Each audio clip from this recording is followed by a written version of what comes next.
Earlier today, Blizzard made some changes to Death Knights and to Brewmaster Monks on the War Within Alpha, and I think they're pretty significant. And I kind of wanted to take some time just to go over them, because I think they're going to probably wind up having some impact on tank balance as we head into the next expansion. So here is the blue post, and we'll just start right here. At the very top here, there's this nice little bit of stuff that's not related to any specific class, but just the number of talent loadouts that can be saved on a per character basis has been jumped up from 10, which is really restricting if you try to play multiple specs of a class, all the way to 40. I think that's a lot more freeing. So like just right off the top there, I love that. I'm gonna like this post just because of that. So great change there. Not related to any class stuff, but good. Now Death Knights have gotten a lot of stuff moved around in their class tree. They've also had Sudden Doom for Unholy make it so that your next Death Coil or Epidemic is 10 runic power cheaper instead of completely free. I played around with this just a little bit on a training dummy, and I still felt that it was fine. I actually felt, as they say here in the developer notes, that with Sudden Doom having a much higher proc rate, being like a bigger, basically having a bigger role in the rotation again, suddenly you were just way overcapped on runic power all the time, and you literally couldn't spend it as fast as you were generating it, and it actually did it felt bad. So I actually think, even though this is a nerf, it's actually like one of those nerfs that feels good, one of those rare occasions where, like, if you have a nice piece of cake and then you dump a cup of sugar on it, it's actually worse, and that's kind of what was happening with Sudden Doom being super buffed, and now you're way overcapped on runic power all the time. So I did like that. I also liked this here as well, making it so that your next Sudden Doom, your next Death Coil or whatever would burst a Festering Wound with Sudden Doom. Like, I thought that was a really nice compensation. More important are the changes to Death Knight's class tree. Now, Blood hasn't gotten their set of changes in yet. Maybe that'll come later in this week. Maybe that'll be next week. There hasn't, we just don't know yet. And I'm not entirely sure what that's going to look like, but I wanted to just kind of look at the tree here. I have been playing around on a training dummy a little bit here.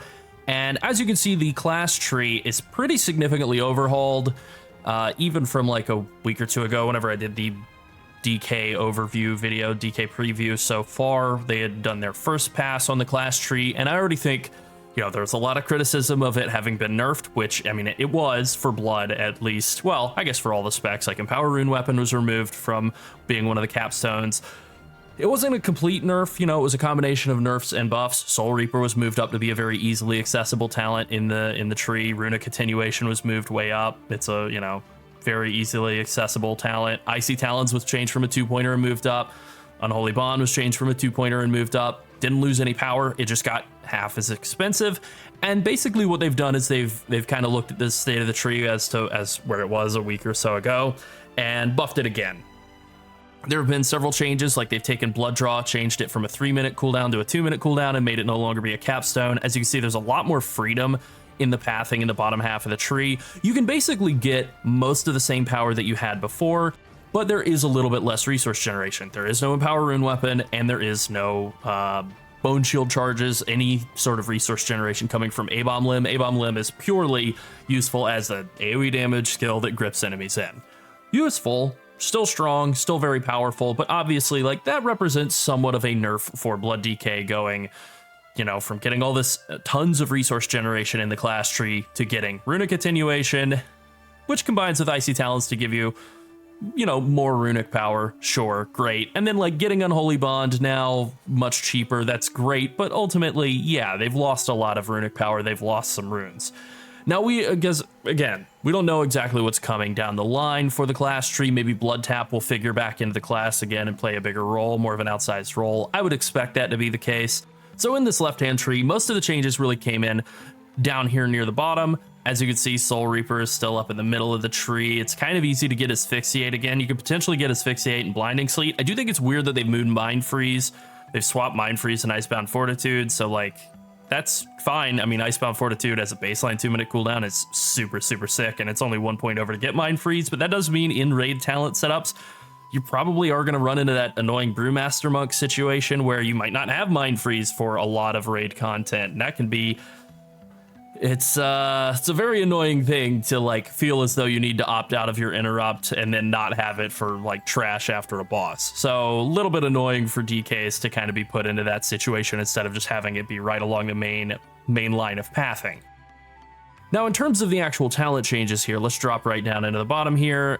Osmosis, Runic Protection, these were both not very great talents, and they're still not great for blood. Like getting 3% crit chance reduction on chance to be crit is worthless as a tank. 6% armor is also very weak, so even though this was dropped from 2 points to 1, still kind of a weak talent. Similarly, I think Osmosis, Anti-Magic Shell being a 15% healing increase, that's one of those things that sounds better than it is. I think pretty much anytime you're hitting AMS, you're mitigating some spell damage. You're on a blood DK, right? You get enough healing incoming, especially with the amount of uptime that you have on Vampiric Blood in most situations, especially since Sand Lane looks like it's the front runner of the 2 hero talent specs for blood so far. You're probably going to be taking 2 points in Red Thirst and improved Vampiric Blood and having like a 35% uptime on Vampiric Blood, so I don't think that getting like a little bit more uptime on Anti-Magic Shell as a healing bonus really does much. But Insidious Chill being moved over from the left side into the middle where it helps with more pathing, it kind of helps you get around Runic Protection and Osmosis that are both kind of dud talents, is really awesome. And now you're able to take Blood Draw, which is now a 2-minute cooldown instead of a 3. So this is just kind of, in my opinion, straight buff. Now, Will of the Necropolis has been moved down. I really think Will of the Necropolis is like, it's one of the strongest talents in the entire game for any spec. It could totally be a capstone of its own. I do think it is stronger than most of these capstones. Like if we look at some of the other talents around here, Subduing Grasp, 6% damage reduction when you grip an enemy, not hugely valuable. It does make sense just like thematically that would be a mandatory talent to take on the way to A-Bomb Limb. I don't think I would take this talent ever if I weren't going to A-Bomb Limb, but pretty much always do want to be going to A-Bomb Limb, especially now that you're not having to like give up Soul Reaper or Empower Rune Weapon in order to get it. I think it's like pretty justifiable to always take A-Bomb Limb, even though it has been nerfed.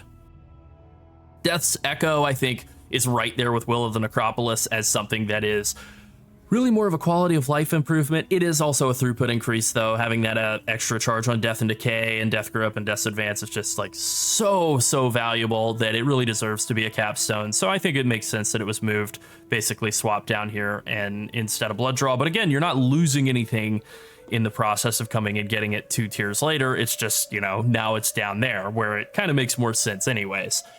Then you have a couple of kind of weird talents. Rune Mastery is still a 2-pointer. It's the only one in this region other than, I guess, Will of the Necropolis and Rune Mastery are both 2-pointers, and that makes sense. They are both head and shoulders stronger than like Runic Protection, Osmosis, Subduing Grasp, and frankly, a lot of these capstones. Like if we look at these capstones, Null Magic is now, it's standing on its own, 10% magic damage reduction, and it reduces the duration of harmful magic effects against you by 35%. Now, I talked about this before. It was in before as part of a choice node. I think this is a really interesting talent.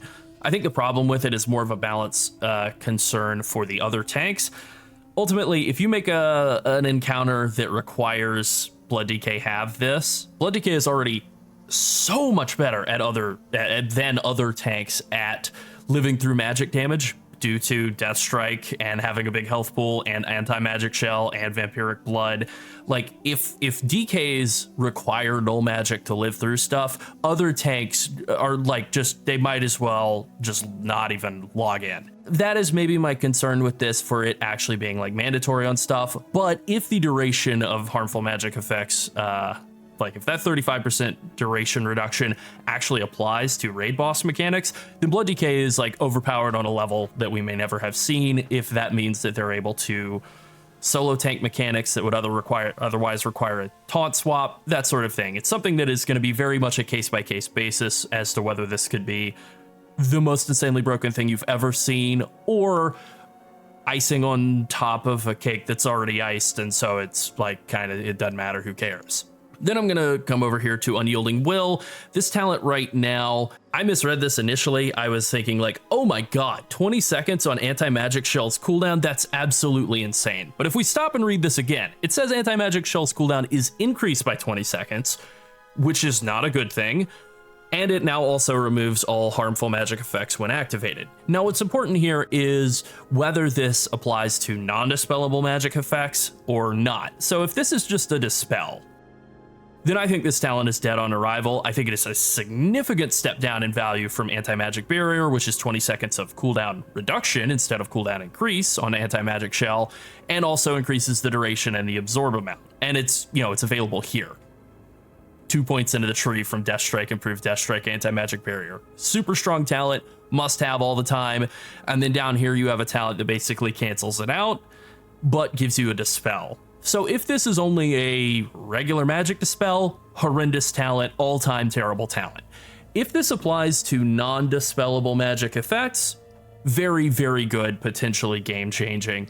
And it's something that we'll really just have to see about. I do think that this talent is kind of constructed weirdly. Usually when they make a talent like this that has an upside and a downside, or a Path of Exile style talent, they will make the upside be the starting point. It would normally read Anti-Magic Shell, now also removes harmful magic effects when activated, comma, but its cooldown is increased by 20 seconds. Usually they're phrased like that. This one almost reads like it was intended to be more cooldown reduction, 10 seconds of cooldown reduction, and also removes harmful magic effects when activated, and they realized, oh, that's insanely overpowered. And so they changed it to an increase in cooldown, which kind of makes sense, but then it's a capstone talent. Now I feel like you're basically being blocked out of ever wanting to use this because of that cooldown increase. So don't really love this talent at all. And then finally you have Vestigial Shell, which when I first read this as a cooldown reduction on top of this, I was like, oh my god, the synergy, it's insane. But then, coming back to it and realizing that the Unyielding Will's an increase, I think that 40-second cooldown on anti-magic shell is pretty normal. I do still think that there's some pretty decent group utility here, though, with your anti-magic shell granting nearby allies lesser anti-magic shell that absorbs a lot of magic damage and reduces harmful magic effects against them by 50%. I think a thing to test is whether that duration reduction is like something that has to be on before the debuff is applied, or if it'll apply retroactively. They have some sort of debuff on them. You hit anti-magic shell, it absorbs some damage, and it also reduces the duration of that remaining debuff, or, kind of how it works is really, really important on whether this is any good or not. I think it's very possible that you might wind up not taking any of these capstones, and you just go for more utility stuff. Like, I think in a lot of situations you might take like Grip of the Dead and Blinding Sleet and Asphyxiate and just be like a crowd control machine, and then you're getting Insidious Chill and Blood Draw and A-Bomb Limb and Death's Echo and all the stuff you would want and need normally, and then just like some strength out of Rune Mastery, and just kind of skipping out on a lot of these capstones. But there's potential that they could be useful. It's just, I think, maybe a little bit weird that a lot of these capstones are very like utility oriented, when generally I think of capstones as being like powerful throughput stuff. A-Bomb Limb, Death's Echo, Will of the Necropolis, these are capstones. Stuff like your main magic damage reduction cooldown is now available less often. That's not a capstone bonus in my mind. I think the biggest concern I have here, and maybe the thing I'm kind of, I guess, a little nervous about with Blood DK, is what kind of resource generation they wind up getting out of their redesigned spec tree, because I think that's really something that'll make or break the class. I think there's a lot of doom and gloom happening with Blood DK right now. They're always really good, in raids anyways. And I think that's not going to change. Looking at their hero spec trees, looking at the current state of their class tree, I think they're in great shape going forward. We'll see on the spec tree. Maybe they decide to murder the class for some reason. I really doubt it. So with all that being said, I think things are looking pretty good for Blood DK. Like I said, last week or so, they kind of got a combination of some nerfs and buffs, and it feels like they're already getting more buffs to compensate for some of the nerfs. Like, the rebuffing has already begun for Blood DK. All right, now let's move on to Brewmaster Monk, and the Monk class tree got some pretty comprehensive reworks, some redesigns early on in the alpha. There hasn't been anything significant since I talked about them in the Monk preview about, several weeks to maybe a month ago. I think the class tree is really good. There's a lot of stuff that's like super easy to reach, like Vivacious Vivification. Technically, you can get instant Vivifies. They're not free, so there is the energy cost to them, but you can technically get instant Vivifies every 10 seconds. And, there's a lot of other quality of life stuff in the class tree. Chi Wave being an instant passive skill that's just automatically applied by casting Rising Sun Kick or Vivify is pretty cool. I like that a lot. I like a lot of the stuff in the class tree a lot, actually. I think there's been a big shift away from annoying kind of extraneous cooldowns for Brewmaster Monk, and I think that's great. I still think that the rotation should probably be simplified by about one keybind. I really would like to see maybe Rushing Jade Wind and Spinning Crane Kick merged in some way, or less emphasis on Tiger Paw, more emphasis on Keg Smash would be nice, but that doesn't seem like that's happening at this point. I don't know. I feel like there's still like maybe one keybind too many rotationally for Brewmaster Monk, maybe two. But in terms of cooldowns, I think things have really cooled down in a way that's great. Like, White Tiger statue is gone. It is not a thing that you have to keybind as anybody anymore. It's not even available unless you're Windwalker. And if you are Windwalker, it's just something that is passively cast whenever you use Xuen. As Brewmaster, Brewmaster is now the only spec that's able to get Summon Black Ox statue. And it is just a regular old Black Ox statue. Nothing really all that special about it. You set it on the ground, it pulses threat. But like, some reduction on the amount of cooldowns available for Brewmaster, the amount of cooldowns that are all fighting with your opening GCDs in a fight.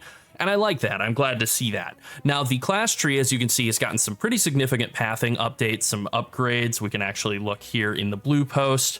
There wasn't anything for Druid. There wasn't anything for Demon Hunter. There wasn't really much for Paladin. There was like very, very small change to Crusader's Reprieve, which is a very like minor talent. It took me a minute to look around for that. It's this talent right here that makes it so that you get increased range on some skills and your Crusader's Strike heals for a couple % of health. They took the second talent here, Touch of Light, just like a random proc of damage and healing, and move that up in its place. So you'll get a bit of random damage and healing, but you no longer get any sort of range increase. Yeah, not like super duper interesting for Paladin. And then surprisingly, like for the first time in a while, no changes to Warriors at all. So Monk was the only other class that really got any significant changes among tanks. And the main thing was all buffs. Now, Monk got some changes to the spec tree last week that I think were really good for pathing, really made it a lot more, basically just opened up a lot more options for the class, definitely made things a lot more interesting, and there's a lot of debate right now. Definitely nothing has been settled at this point, but I do think there is some pretty interesting stuff to look at here, so let's kind of look at some of these new talents. I will preface this by saying I think Brewmaster Monk might actually be really good in Mythic Plus in the coming expansion. It seems like it's going to be extremely tanky, and I'm just kind of, you know, hopeful about that being a possibility. The damage reduction that Monk has available to it seems very high. I think it's going to, I kind of am feeling at this point like Blood DK and Monk, Brewmaster Monk tank supremacy is like very much back on the table. We're really far off. You know, this is like predicting the outcome of the 2027 NBA season based on, you know, Spurs, probably, Wembanyama. So, you know, we'll see how things change, but at this point, I do think Brewmaster Monk is looking super sick, and we'll start with Elixir of Determination. When you fall below 40% health, you gain an absorb for 100% of your recently purified damage or a minimum of 20% of your max health. So bare minimum, you know, you fall below 40% health, you get a 20% shield. Pretty good. And maybe more importantly, this is a 15-second internal cooldown. That's very strong. Now, what we don't know, or at least what I haven't been able to tell yet, is whether that absorb for 100% of your recently purified damage, does that include like quick sip damage? This is kind of, they've kind of copied some stuff from Path of Exile, which I totally support. I don't think that's a bad, I say that as like praise, not as a pejorative, but they've definitely copied some things from Path of Exile recently, and like recently is one of those things that in Path of Exile it means 4 seconds, whereas like Path of Exile has some wiggly words like nearby can mean 2 yards, 5 yards, 10 yards, 50 yards, 60 yards, who knows, nearby. And so recently in WoW is not a defined amount of time. Is it 4 seconds? Is it the last time you press Purifying Brew? Is it going to count any damage that you removed with quick sip? Is it going to is it going to count any, you know, because this uses the word purify 5% of your staggered damage each time you gain 3 seconds of shuffle duration. Well, this says purified damage, so that might count quick sip. And then there's Tranquil Spirit, which when you consume a healing sphere or cast expel harm, your current stagger is lowered by 5%. Does that count as purified, or does that count as lowered? I don't know. Direction's unclear. Hand stuck in toaster. Even in the worst case, even if this is always just like a 20% shield, on a 15-second cooldown, getting a 20% shield whenever you fall below 40% health is great. So I still think even in the worst case scenario, this is an incredibly strong talent. Now, you'll note that this replaces healing elixirs. I don't care that it does, but you will note that. All right, so there are some other talents here. Celestial Flames hasn't gone anywhere, but I think it might actually be like an option that you can take in some situations, which is kind of weird. I don't love that it gets overwritten by a regular Breath of Fire going over the top of it and then removing that extra damage reduction proc. Like if there were some sort of built-in protection from that, or maybe if this just got some sort of a rework, I think this could be a good talent. It would be nice to get another 5% damage reduction all the time, but as it currently exists, still kind of a dud talent. August Blessing, not August. It's not a blessing that comes before September. August Blessing makes it so that you convert 40% of your overhealing. It's 40% of your crit chances worth of overhealing into a hot. Now, this is a bit of a weird one. So 40% of your crit chance, that's the percentage. So if you have 40% crit chance, so we'd say like 0.4 times 0.4, you would convert about 16% of all overhealing into a hot. Now let me just blast myself here. It seems like it's not that great. I think that this could be good considering it is all overhealing, and you do get overhealed a lot, and it can stack. Like if I just sit here and vivify myself for a bit, you can see it's stacking up and stacking up and stacking up. So this might be a really good talent if you're just getting bombed with tons of heals. You know, it's going to cover a lot of stagger damage. I think this is probably pretty good. Probably helps Brewmaster out a lot in Mythic Plus, specifically because you can just kind of have healing coming. You definitely are always going to overheal yourself at times in Mythic Plus, and you're going to get overhealed, and that ability to convert some of that into healing over time that then is able to carry during times where the healer is doing other stuff. This can really help. In raid, I don't know how important it'll be. By comparison, could be useful. I'm not totally sure. I think the issue really is just that it's 40% of your crit chance that winds up not actually being that huge of an amount. Like, again, 40% crit is a lot, and that means you're only getting healed for 16% of overheal, so it's a pretty inefficient conversion. A lot of these other talents here, like Gaiplin's Imperial Brew and Tranquil Spirit, have both been split out and just made into available talents. Tranquil Spirit isn't amazing, but you know, it's not bad. This is definitely a quality of life upgrade to be able to take those two talents as opposed to having to spend points getting improved Celestial Brew and getting a second charge of Purifying Brew. Having those just baked in is really, really good. I mean, it's just a straight throughput increase for Brewmaster Monk. I would say the overarching theme of all of these changes to Monk are that they've had their defenses improved repeatedly, like point after point after point. They have looked at Brewmaster defenses and gone, that needs to be buffed, that needs to be buffed, that needs to be buffed, and that needs to be buffed. And I didn't really think the Brewmaster was even like defensively deficient in raid at all. I really looked at them as being more like middle of the road damage wise, and I think a lot of that comes from them really not having great tier set bonuses at all this expansion. And, you know, we'll kind of see how that shakes out next expansion. Things could be totally fine on that front, or maybe not. Now, you might have noticed that Bone Dust Brew is gone, and that's right, it is GONE gone. It's dead. You don't have it anymore. This is technically a damage loss, but it has been replaced with a much more consistently powerful defensive skill, or passive bonus, I guess, in the form of Ox Stance. So as you can see here, the main thing, the thing that has really like most excited, is that Invoke Nijao and all of the Nijao talents are all straight in a line, and they are no longer mandatory. You do not have to take all of these talents to be able to path down through the rest of the tree. Nijao, Walk with the Ox, and Improved Invoke Nijao, these may all be useful. These may be worth taking for maximizing your damage output. You'll notice that Improved Invoke Nijao no longer adds a percentage of the purified damage, so you don't have this incentive to, like I was literally doing on the Jailer, turning my back and sitting down to guarantee that I be crit so that I could do more damage, and then that turning into situations where they nerf the boss's auto attack damage by 25%, and so now I just do 20,000 less DPS in the first phase of the fight, and it's actually harder for us as a guild because of them nerfing the boss. Like, that kind of incentive to take more damage, to do more damage, was bad. So making this just be based on the stagger level and be just a percentage increase to Nizao's next stomp, that's pretty good. Along with all of these other things, I think there's a possibility that Nizao could be good, but I don't really think that's a super high likelihood, and losing Nizao isn't that big of a deal. He is a 3-minute cooldown that gives you a couple auto attacks worth of damage and about 8 8% damage reduction while he's active, something like that. It's not enough to really even justify the 1 GCD. So I don't really think I'm going to miss him. I think ultimately this means that we are, as much as I love his name, Angry Dave, and I love his model, he looks great, I think we are free from the tyranny of Nizal. This is good. There are some other talents in here as well that are interesting. Ox Stance, casting Purifying Brew grants a charge of Ox Stance, increase based on stagger level, and it makes it so that when you take damage greater than 60% of your current health, a charge gets consumed to increase the amount you stagger. This is an interesting idea. 60% is a large hit. Now, presumably that is a pre-stagger hit value, and if that's the case, then maybe this winds up actually being a pretty good talent. There's this talent here, Heightened Guard, makes it so that it'll trigger off of hits larger than half of your health.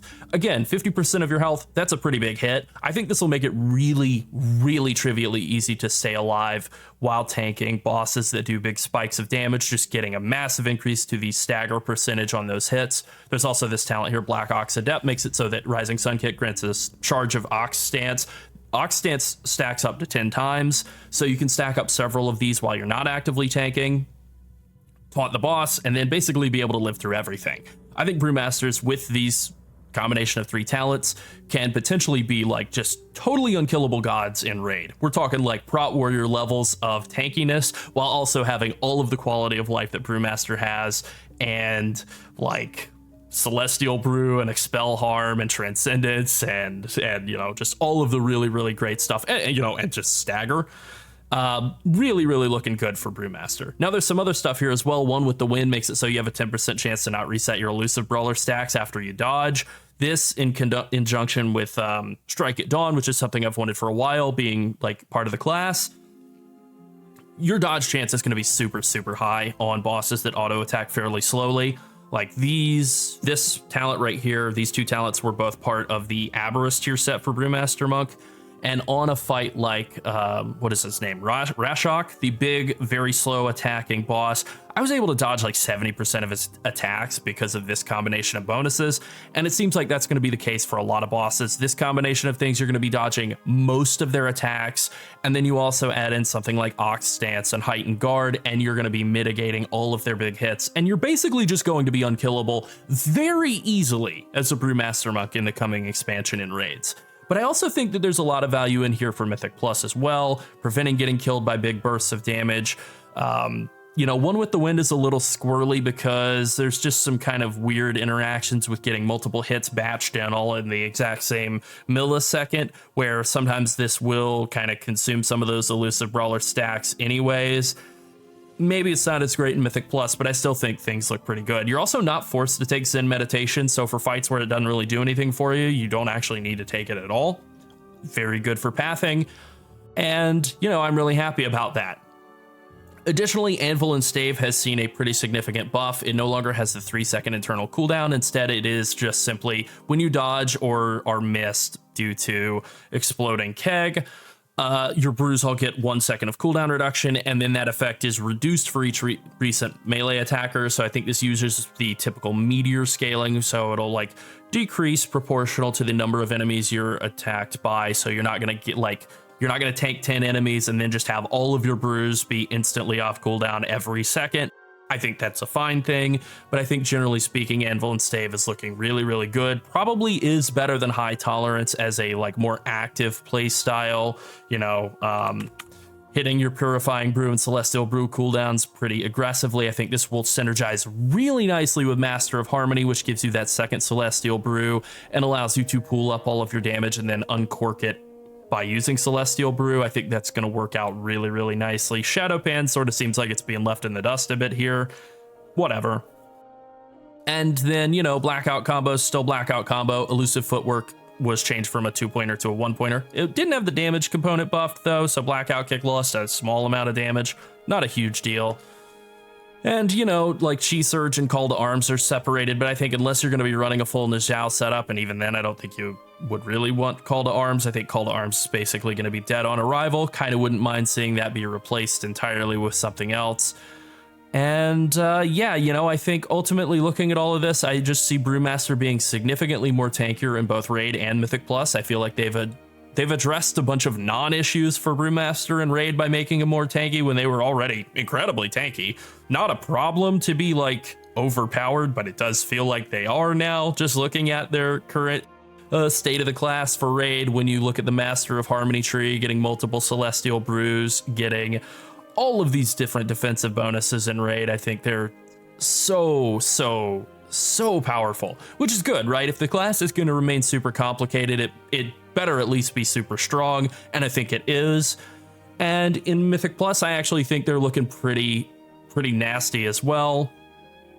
Super tanky, lots more damage reduction, just lots more stuff to help with, potentially with self-healing, at least with mitigating a lot more damage, with being even more tanky against random spikes of damage with talents like Ox Stance.